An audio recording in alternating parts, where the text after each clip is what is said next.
परम पूज्य गुरु महाराज साहब एक बड़ा ही सुंदर प्रसंग रखा करते थे। कोई भी चीज जब समझाना होता था तो वो प्रसंग के माध्यम से ही समझाते थे। एक नगर में एक धोबी रहा करता था। वो धोबी का काम क्या था? तो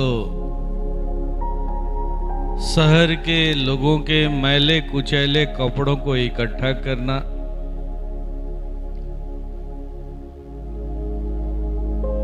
और उसकी धुलाई करना, उसको धोना और लोगों तक पहुंचाना। इस काम के लिए वो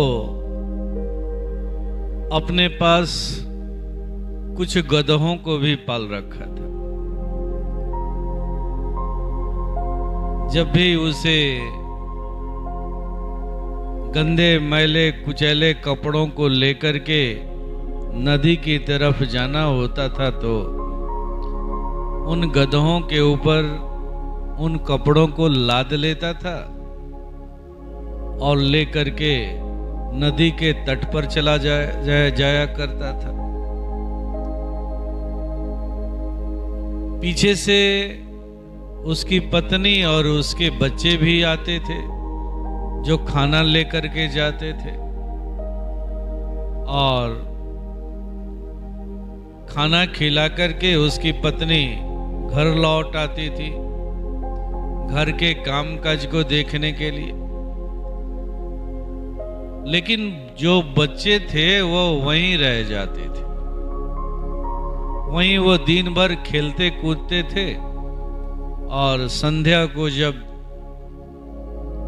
सूखे हुए कपड़ों को धोबी इकट्ठा करता था, फिर गधों पर लाद करके घर ले आता था, तो बच्चे भी उसके साथ चले आते थे।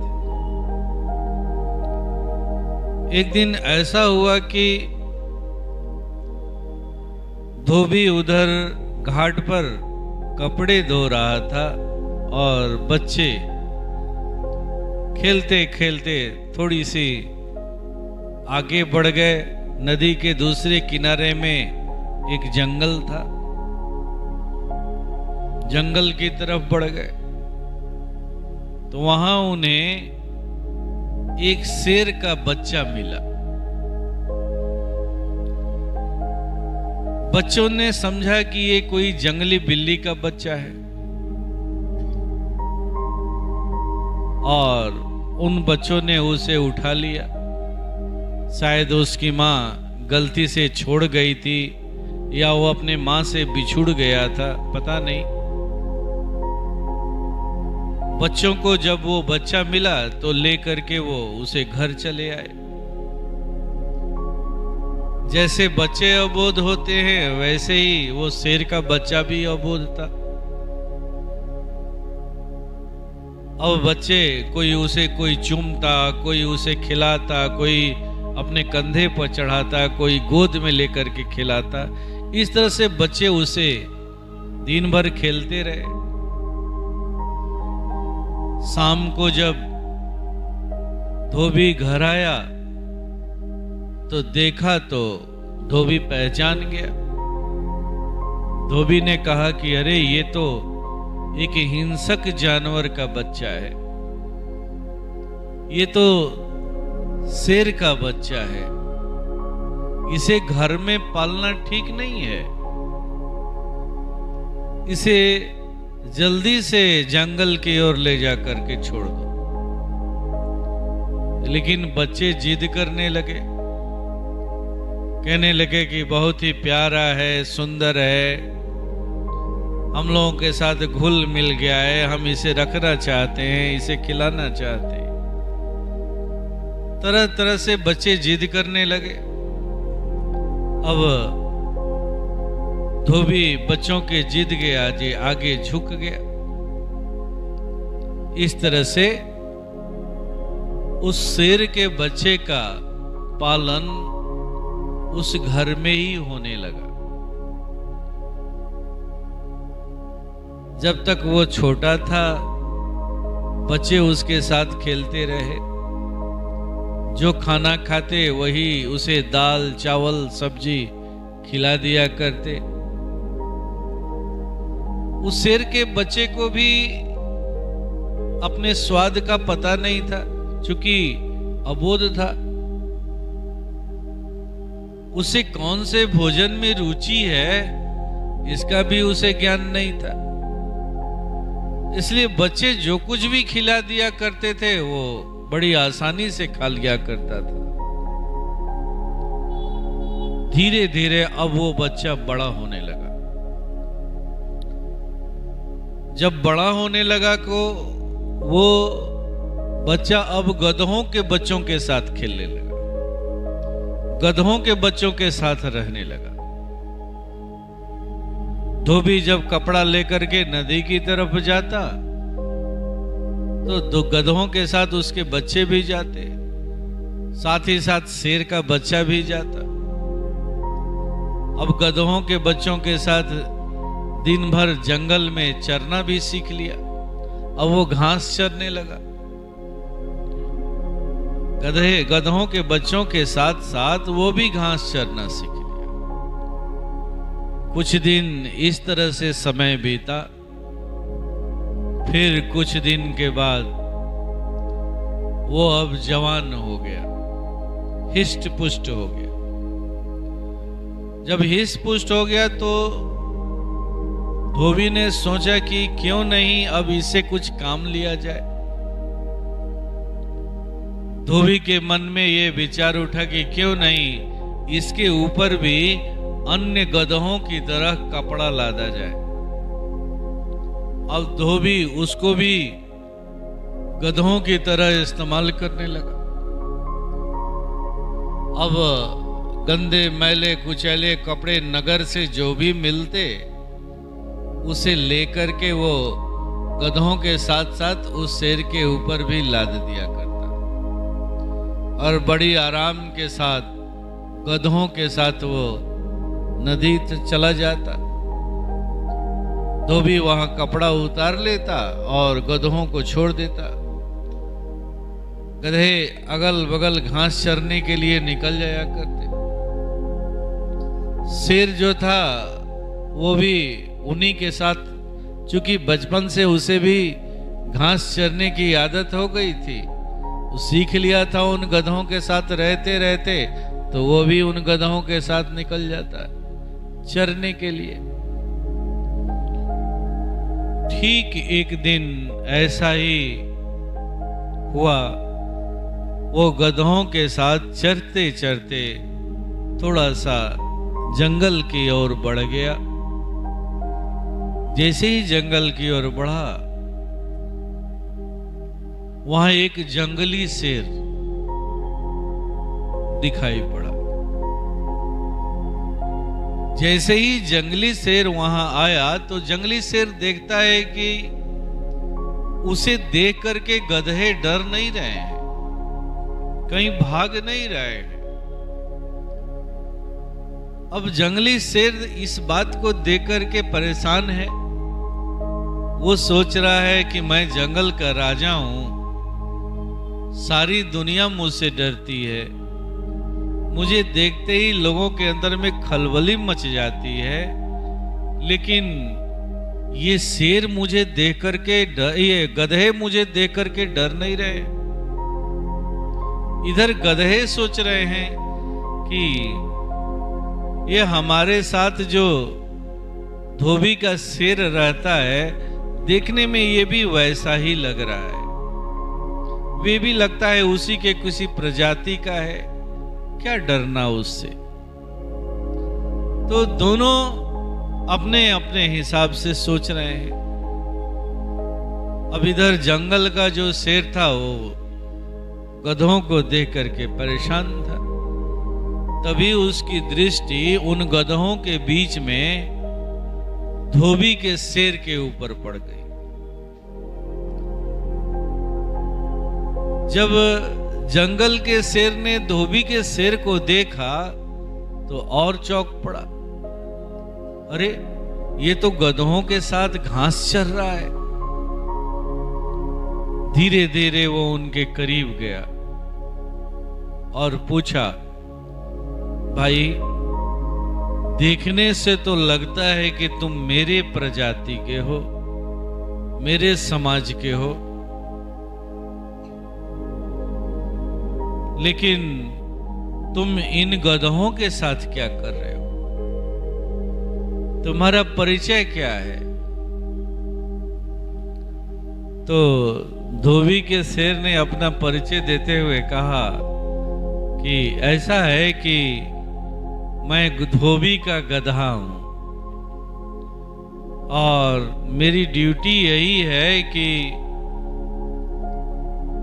धोबी के कपड़ों को मैं लेकर के रोज नदी आता हूं, उनका काम करता हूं और जब संध्या को कपड़े सूख जाते हैं तो उन्हें लेकर के मैं धोबी के घर उन कपड़ों को पहुंचाता हूं।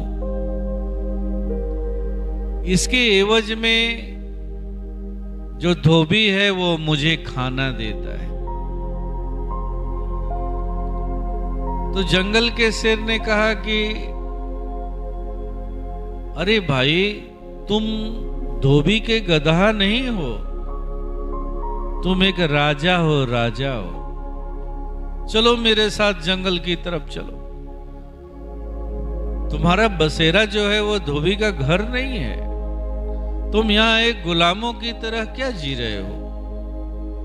तुम काम करने के लिए थोड़ी आए हो। राजा कहीं काम करता है? तुम तो शासन करने के लिए आए हो। चलो, तुम्हारा घर जंगल है, जंगल, मेरे साथ चलो। तो धोबी के शेर ने कहा कि नहीं नहीं, मैं अगर यहां से जाऊंगा तो मेरा मालिक मेरी पिटाई करेगा। वैसे भी रोज 2-4 डंडे मुझे पड़ ही जाते हैं, मेरी पिटाई हो ही जाती है। अब जो जंगल का जो शेर था वो चिंतित हो उठा कि आखिर इसके वास्तविकता से इसका परिचय कैसे कराया जाए, कैसे ये बताया जाए कि नहीं, तुम धोबी का गधा नहीं हो बल्कि तुम एक शेर हो, शेर हो। तो उसे एक युक्ति सूझी। उसने कहा कि ऐसा करो, मैं तुम्हें एक चीज सिखाता हूं, तुम्हें दहाड़ना सिखाता हूं। जब तुम दहाड़ना सीख लोगे तो धोबी तुम्हें कभी भी तुम्हारी पिटाई नहीं करेगा, कभी भी तुम्हारी पिटाई नहीं करेगा। और इस तरह से वो शेर उन गधों से थोड़ा सा अलग हुआ और उस धोबी के शेर को दहाड़ना सिखा दिया और कहा कि तुम्हें यहां दहाड़ना नहीं है। जब धोबी का कपड़ा लेकर के जब तुम उसके घर जाओगे तब वहां पर तुम दहाड़ना। जब दहाड़ मारोगे तो कभी भी जो धोबी है ना वो तुम्हारी पिटाई नहीं करेगा। अब धोबी का जो शेर है अन्य गधों के साथ संध्या के समय कपड़ों को लेकर के उसके पीठ के ऊपर धोबी ने कपड़ा लाद दिया और लेकर के वो घर आया, धोबी के घर चला आया।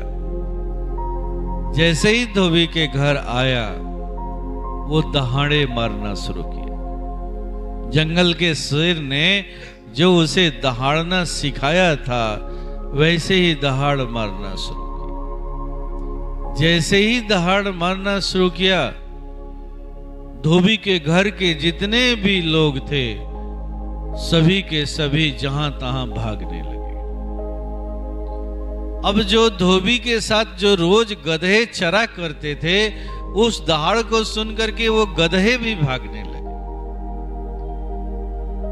उस नगर में जहां तक उसकी आवाज जा रही थी, सभी लोग उस आवाज सुन करके, कोई घर का दरवाजा बंद कर रहा था, कोई घर से बाहर भाग रहा था, सब लोग तितर बितर हो रहे थे।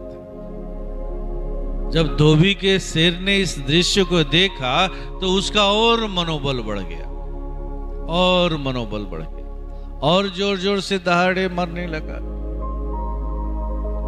इस तरह से कथानक में आता है कि धोबी को अपने उस धोबी के शेर को अपने वास्तविक रूप का पहचान मिला और वो जंगल की तरफ निकल गया, एक राजा का जीवन जिया और राजा की तरह ही मर गया।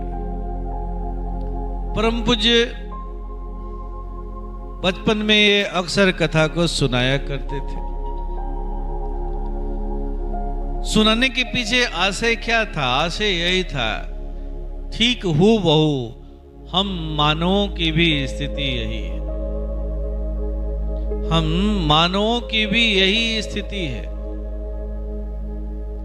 हम दो हाथ वाले, दो पैर वाले रूप में जन्म तो जरूर लिए,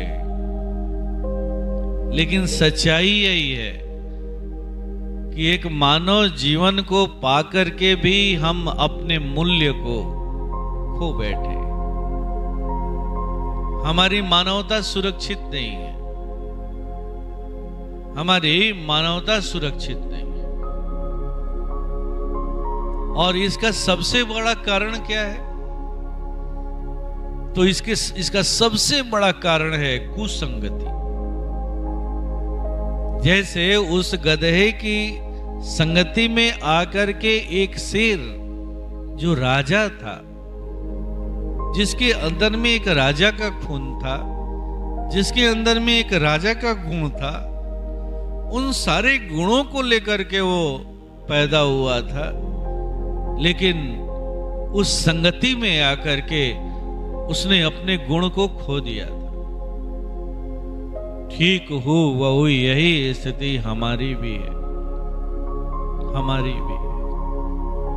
हमने अपनी मानवता को खो दिया है और इस मानवता को खोने का सबसे बड़ा कारण है हमारी कुसंगति, हमारी रहनी सहनी, हमारा उठना बैठना, हमारी संगति, हमारा ईर्ष्या, हमारा द्वेष, हमारा दंभ, हमारा मद, ये सबसे बड़ा कारण है। अगर हमारी मानवता को कोई लौटा सकता है, कोई वापस कर सकता है, तो इस संसार में अगर कोई ऐसा है तो एकमात्र सद्गुरु है। सद्गुरु का सत्संग है। परम पूज्य ने इस सत्संग की स्थापना किस लिए की? इसीलिए की कि हर मानव अपनी मानवता की पहचान करे। इस मानव योनि में आने का जो उद्देश्य क्या है, उसे समझे, उसे जाने। किसी भी वस्तु का मूल्य किस पर आधारित करता है? तो उसके धर्म के धारण करने पर। जैसे परम पूज्य गुरु महाराज साहब अक्सर एक उदाहरण दिया करते थे, अगर उन उदाहरणों को ही केवल हम गौर करें, उसे समझने का प्रयास करें, जानने का प्रयास करें, तो हमारा मार्गदर्शन हमें मिलता रहेगा। परम पूज्य गुरु महाराज साहब क्या उदाहरण दिया करते थे कि एक मिर्ची का धर्म क्या है? तो तीतापा, जो उसके अंदर है। एक ईख का धर्म क्या है? तो मीठापा, जो उसके अंदर है। एक नींबू का धर्म क्या है? तो खटापा, जो उसके अंदर है।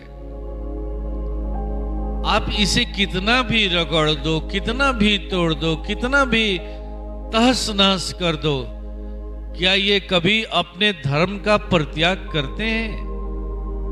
नहीं करते। मिर्ची को कितना भी आप पीस दो, रगड़ दो, तोड़ दो, लेकिन उसके अंदर से तिताई की सुगंध उसके रोम रोम से निकलते रहती है। ईख के अंदर से उसके मिठाई की सुगंध रोम रोम से निकलते रहती है। नींबू के अंदर से उसके खटापन का जो सुगंध है वो उसके रोम रोम से निकलते रहता है। यही कारण है कि इनका इतना महत्व है।